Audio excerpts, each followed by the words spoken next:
Thank you so much for being here. So very happy, honored and humbled to be here today. The topic is something for our positive well-being. Evolving Eve, embracing the essence of womanhood. But why is it so? I think that's what we're going to try and discover today. അഞ്ച് painting ഇതിനകത്ത് കാണുന്നുണ്ട്. Can you see? 1, 2, 3, 4, 5. Align ചെയ്ത് വെച്ചിട്ടുണ്ട്. And this is by a painter by the name Ashima Kumar. She's an Indian artist. Different facets of womanhood ആണ് കാണിക്കുന്നത്. ഇച്ചിരി abstract ആയിട്ടാണ്. But just as an icebreaker, കാണാൻ പറ്റുമോ എന്നറിയത്തില്ല. So there are different portrayals here. നിങ്ങളുടെ മനസ്സിൽ വരുന്ന കാര്യങ്ങൾ. It's all about women. All good things. So എന്തെങ്കിലുമൊക്കെ മനസ്സിൽ വരുന്നത്, please can we just start off and just spell it out. There is no right or wrong answer here. Anything in the first picture that you see, or second or third or fourth that is striking, feel free to interact and let us know and discuss. First, adolescent age. Adolescent age. Adolescent age, the first one you mean? Okay, because adolescent age പറഞ്ഞത് എന്തെങ്കിലും reason ഉണ്ടോ? 17 to, yeah. Okay, yes, I think we can take it that way, yes. Anything else? You can go across, whichever order. Daring, yes. Very good, thank you. Anything else? Second or third, or you want to repeat anything else? Horse, yes, very good, third one. Anything about a horse? Fast, yes, very good. Where? Power, yes, very good. Anything else there, or fourth and fifth? Brightness, okay, brilliant, very good. Vision. Fourth, vision, yeah, I think we can say that. Where are they? Any other ideas? Nature. Nature, Parnaro. Nature and women and then One and the same thing. One and the same thing, yes, I think we can say that as well. Parnaro. Woman is a root, yeah, with that tree there, there's, yeah, third one there as well. Anything else? Okay, I think you've actually given lots of facets to it. Artist or interpretation, it's quite relevant to us. So there's a bird here, dove, compassion, love. We are all, yes, peace. So we are all supposed to be bringing peace to everyone. Yes, so peace, love, compassion. That tree again, rooted. The tree bears fruit, so we are rooted in our faith. We are rooted people ourselves, and we bear good fruit. Okay, but we have to decide whether we can bear good fruit or not. Then this one here, that I just said daring. So yes, it is actually. This is my favorite here. So e lady, two faces on. So one is kind of a bold face, and the other face is kind of embedded with all the other faces she bears. So it's a constant struggle that we ladies have. We have our dreams, we have our passions. Sometimes we have limitations which stops us from following our dreams and passions. Do you agree? I'm sure all of us have experienced that. We probably are still experiencing it. But it does change. Sometimes we have to put our limitations on the back burner and then take our dreams forward, or the other way around. So that's my favorite there. Oops, sorry. And then we've got the lady here, horse.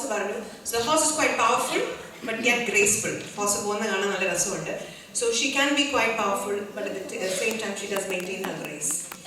This one here, bold and Araparantono, so our vision. So yes, the lady is quite bold, but sometimes she's surrounded by lots of bushes around her, which can complicate her life. But she still moves forward boldly. Idum Paranu sun is positive energy, light, and then flowers. So she's always bearing flowers. So different facets of womanhood. I find it interesting at Elgithoni, so that is why I put that here. Then moving on. Thank you.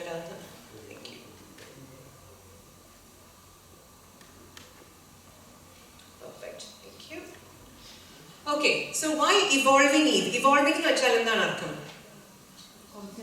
constantly changing. So do you agree we are always constantly changing? Yes, from the time Eve was created, ladies have changed in so many forms. Yes, and we continue to change. Agree? And how are we doing that? We're ever adapting. Yes? We're ever accommodating. True or false? Agree or don't agree? Feel free to say anything. Ever changing roles. So we were born as daughters. Then we became granddaughters. Sisters, wives, daughter-in-law, sister-in-law, mother, mother-in-law, some of us I believe, grandmother, maybe great-grandmother, or so on and so forth. Ever nurturing? Yes, so that is something that we all do. Ever the multitasker, student, occupation, retirement, we continue to study. So simple example, maybe 20 years before we had this big huge computers that we had in front of us. Now we've got this tiny device that we have to do everything on, or laptops or whatever. So how we've adapted to all these things. And ever, you can add on to your own list. There will be much more that we are evolving and doing and changing. So that's why Evolving Eve.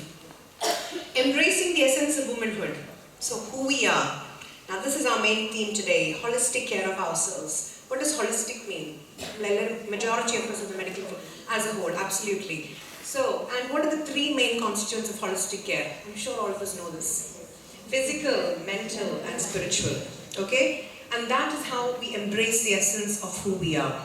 Okay? Now, many of these things, I know many of us are in the medical profession, but it will be a revision for us, and if it's something new that we can take on as well. So, physical care, we know there are so many things, I'm not going to dwell on too much of it. Diet, we know we have to have eat your 5 a day, eat healthily, natural, balanced food. Try and avoid synthetic and processed food as much as possible. Particularly, so these low-fat, low-sugar foods, they have sweeteners in it.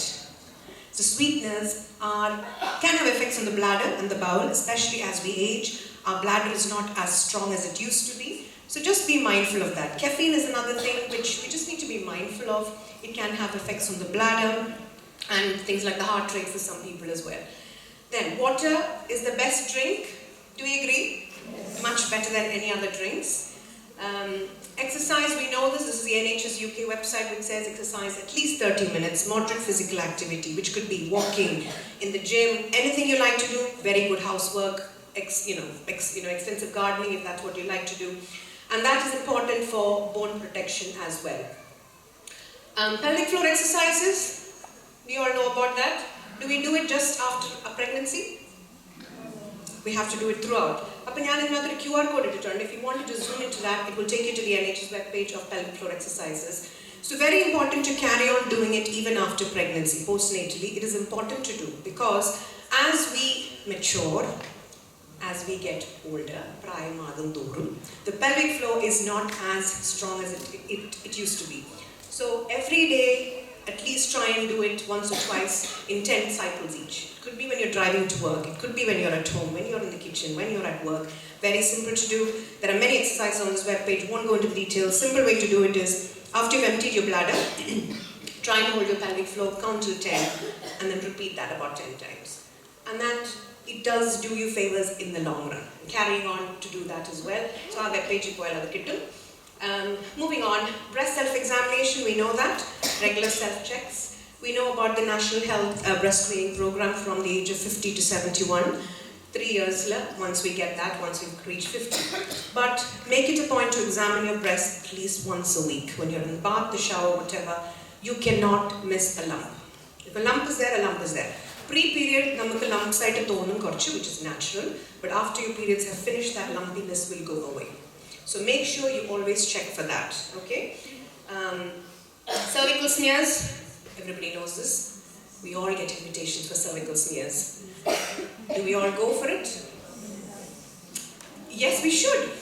Now, among the Asian women, I think there is a hesitation to go out for cervical smears. Yes, it is awkward. We have to go there, we have to be in this funny position, the nurse has to do it or the doctor has to do it. But it is a lifesaver. What does cervical screening do? It predicts whether you will have cancer in the next 10-20 years. So it's actually predicting cancer very early on. So when you get this next letter there, between that age group, do make it a point to go. Okay? Some people may need annual smears if there are problems, but very important to try and go for that. Blood pressure, again, have it done once in 6 to 12 months if you can, if it's all normal. Get a monitor. Many of us do have it at home. It's available on Amazon, Boots, any pharmacy you go, you'll get it.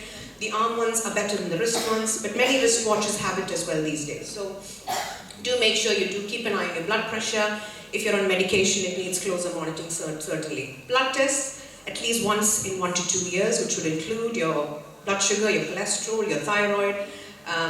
Vitamin D is one of the hot things that Asian women are low on, so make sure you get that checked as well. And moving on to vitamin D, do take calcium and vitamin D, especially if you're in the perimenopausal age. We'll come to that in a moment. So calcium and vitamin D is important. Sleep, good sleep routine, at least 8 hours a day. How many of us have 8 hours of sleep a day? Right. Once many of us do shifts. Shift work at time, it's going to be hard. We've got kids, we've got the family, we've got cooking, we've got everything to do. It is hard. It is challenging to get 8 hours of sleep. I totally agree. But as we again grow older, we're growing mature, it is important to get that sleep. Okay, especially for those of us who are doing shifts, I can totally understand it is difficult. But as much as possible, do try and get that. Hormones, hormones, hormones. Everybody's talking about these now. Okay, you go on the net, you on the internet, you go on the media, everybody's talking about hormones. So, perimenopause, menopause and beyond. Again, another QR code there. If you zoom into that, it takes you to a web page called Health Talks, which talks about lots of experiences of ladies about perimenopause, menopause and beyond. QR code at web page at Kallumpuram. You can have a look at it later on. So, the stages, perimenopause. Any idea what perimenopause is? Hot flushes. That's a symptom. Perimenopause that is a symptom, by the way. Yeah. Hormonal changes, yes. Few years before the menopause, exactly. So perimenopause, the symptoms can start a few months to years even before your periods actually stop. Okay, some people it might be just a few months, some people it can last a long time. So perimenopause, a grey area, there's no definite sort of mark there. Then you have the menopause, which is defined clinically as no periods for 12 months. The diagnosis, there are blood tests, but the blood test will only tell you if you're in the menopause or not. So if you go to your doctor and you say, can I have a blood test to check if I'm in the menopause? You'll probably have an answer that says no. Because menopause, as I said, is 12 months, no periods. For example, if you've not had periods for 12 months, and I'm not sure, have I hit the menopause? Only then will a blood test tell us, have you hit the menopause or not? Unlikely the blood test doesn't tell us. But mainly it is symptom management, and I've just put post-menopause there, which is after the menopause. So what are the symptoms? Paranarno, hot flushes, paranarno. Erratic periods, mood changes, brain fog, memory issues, hot flushes, night sweats, tiredness, headaches, skin changes, vaginal dryness, lack of libido, UTIs. It sounds like most of us over here now. Do you agree? Okay. So, but these could be some of the symptoms, but not all of us will have these symptoms. Only some might have some might have all. It varies from person to person. UTI, by the way, is urinary tract infection. Libido, loss of libido is lack of sexual interest. That is quite common, that is seen in the perimenopausal and menopausal category there. So conservative management means without any medicine. So diet, we talked about, all our physical things are important. Diet, water, exercise, sleep, very important. Red clover, it is plant estrogen. It's available in the pharmacies. I know we've got pharmacists here. Holland and Barrett, any place. So it's plant estrogen, but low dose of estrogen. There is some evidence it helps. So if any of us are experiencing it, if you want to try that, yes you can. It does have the adverse effects of HRT to a certain extent, but we'll come to that in a moment. So red clover, then we have sage, which is a herb. Again, some evidence that it helps. Last one is black cohosh, black cohosh there again. Again, some evidence that these things help. These are not prescribable medication. These are things you can get over the counter. Then, family friends awareness, which is one of the most important things. So, we have perimenopausal symptoms or menopausal symptoms. If I have it and I'm aware of it, great. But if my family doesn't know about it, so nobody's going to have an understanding of what we're going through. They'll say, oh, this mom is always like this. So we complain of our teens having hormones. So they need to know that moms can have hormones as well. Yes? Agree? Okay. So that's the conservative management. Then medical management. This might be a bit medical, but just an overview really. Again, QR code on NHS UK at menopause page if you wanted to look at it later on. So hormone replacement therapy, don't know if you know, so it's replacing the hormones that females are lacking in menopause. So when we reach menopause, the estrogen in our body, which is a female hormone, is what is coming down. So then we will ask, well, the treatment is estrogen plus progesterone. Why do we need both those hormones? Progesterone is actually static. That's because if you give estrogen by itself for a lady who has an intact uterus, there is a risk of endometrial cancer. So you have to have estrogen and progesterone together. Rand elementum venom. Now that can come in combi patches. Patches are available. That can also come as progesterone tablets with estrogen as patch, estrogen as gel, estrogen as pump. And again, local vaginal estrogen is available as well. Shall a lady's coil under, you might have heard of the Mirena coil, which is progesterone coil. If you have the progesterone coil in, you only need the estrogen separately. So different management, and each one is tapered to the individual person according to their need. Testosterone is used infrequently if HRT is not beneficial by itself. Then you have tibolone, short-term treatment, another form of treatment. SSRIs, it is selective serotonin reuptake inhibitors. They consist of antidepressants, anti-anxiety medications, which helps some of the symptoms. So, again, this one, if for example, we have any mood changes causing us to feel anxious or depressed, and you have menopausal symptoms, then maybe that may be one to consider. But you have to discuss that with the doctor. You don't do this on your own by any chance. Then, calcium, vitamin D. That is irrespective of whether you're on HRT or not. Make it a point to take calcium and vitamin D. Now, like any medicine, every medicine we have to think about the risk versus benefit ratio. Paracetamol, we should think, do we actually need this medication? Do we not need it? So that is important. If it's not broken, don't try and fix it. So that's a key thing in that thing in HRT as well. Cancer risk, again, lots of studies which have shown about cancer risk, so it's a very tiny risk. However, if there's a positive family history of breast cancer, we have to think again. But again, as I said, the cancer risk is very small. So nowadays, the types of HRT we have are way advanced and the risk is pretty small. Effects on blood pressure, so it's important to keep an eye on blood pressure if at all you're on HRT. Venous thromboembolism.